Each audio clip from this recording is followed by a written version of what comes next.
Right, so this is my deep dive video into our last harvest in October because we're away on holiday next week, and then it'll be November. Gosh, doesn't the year go fast? It certainly does as you get older. So what I like to do on the deep dives is talk through the harvest this week. This is just a standard weekly harvest, but I like to just give you an idea of how it's going to change over the next month or so. Yeah, so let's get into it. So we've got loads and loads of apples left. We're picking them straight off the trees, and they're absolutely gorgeous at this time of year, of course, apples. So lots of different varieties still to come, but yeah, really happy with the apple situation this year. Carrots, we have stacks of carrots, ridiculous numbers of carrots. We always do, so we basically harvest in at least a tub like that every week of the year, pretty much. Potatoes from the store, we've got lots of potatoes stored in the compost as well, and I prefer them harvested from the compost, but it is just more convenient to sort of harvest them in batches, stick them in the store and then pick them. But the ones in the compost stay better, so when we're sort of picking them in March and April, the ones from the compost are in first class condition, but the ones in the store aren't so great. The onions, we're still using up our used now onions, the little sort of dregs of the onions. We'll be switching over pretty soon, I should think, to the good onions in the store. And this is the last, oh, and we have onions all year round. This is the last of the peppers. So they're ripening up quite nicely, actually. So I'm really happy with those.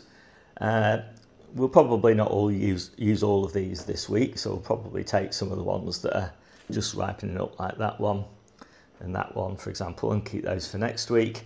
But we're pretty much finished now, as I said, with the peppers. We've got a few in the greenhouse. We've got a few chili peppers in the greenhouse. We've got loads and loads of chopped up peppers in the freezer. Pears, we're 2 or 3 weeks away from the end of the pears. We're just actually processing some pears today in the kitchen. This is the first harvest of the yacon. Yacon is an amazing tuber. It's sugar-free. It's got undigestible fibres in it, which are digested by the gut microbiome. So it's super healthy. But low in calories. There's a lot of water in it as well.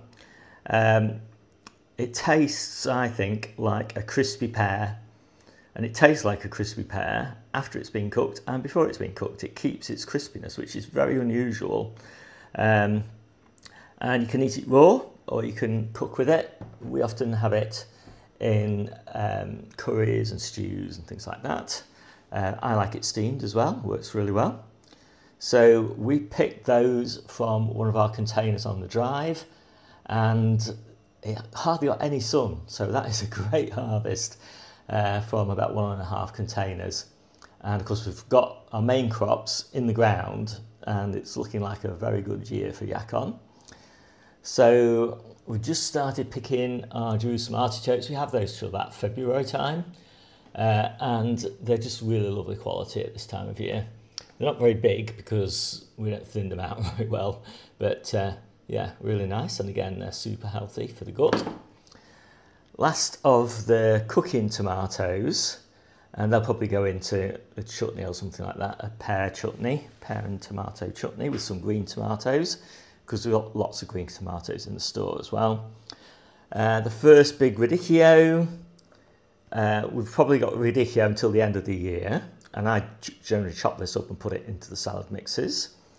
We've got cauliflowers for the next 3 or 4 weeks, and I'm really pleased with that cauliflower because, and it's not particularly impressive cauliflower, but I'm really pleased with it because we grew it in the same bed as the onions, so as a follow-on crop from the onions. So I'm really happy to have found a really good high value kind of crop that I can grow after the onions. So we'd had calabrese and cauliflowers, and they all did really nicely with that timing.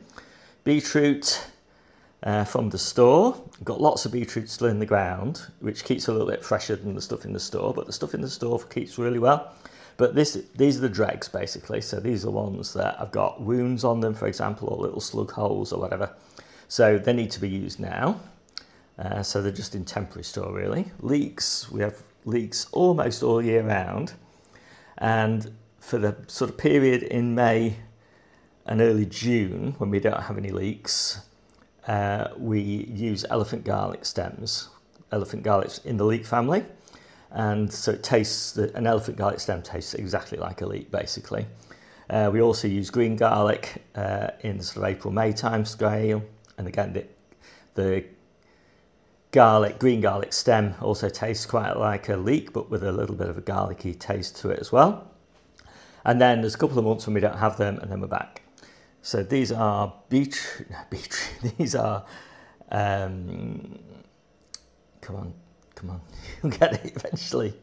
These are Brussels sprout leaves. I love Brussels sprout leaves, even though I can't remember the name.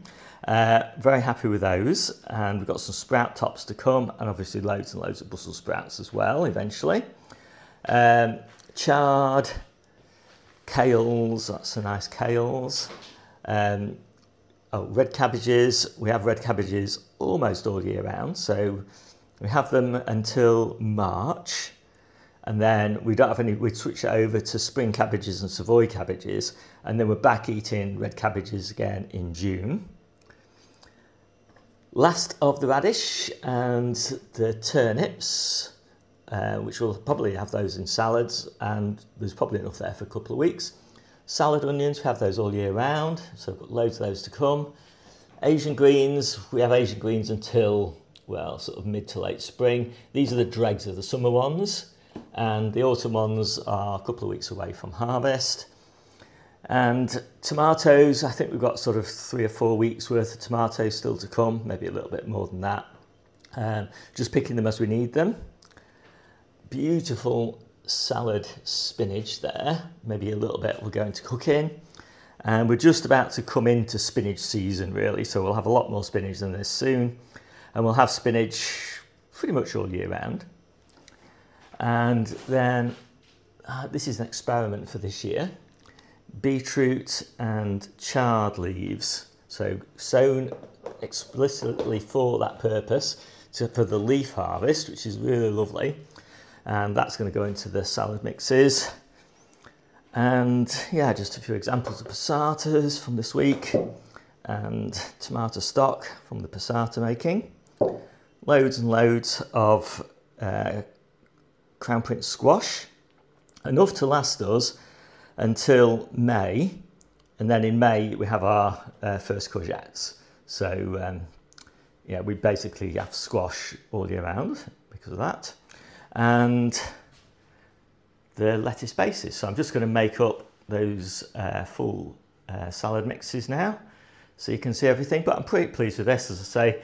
Try to get 30 different fruits and veggies a week, every week of the year, when I can manage it. My name's Steve, this is the Seaside Kitchen Garden and Allotment channel, and I'll see you soon.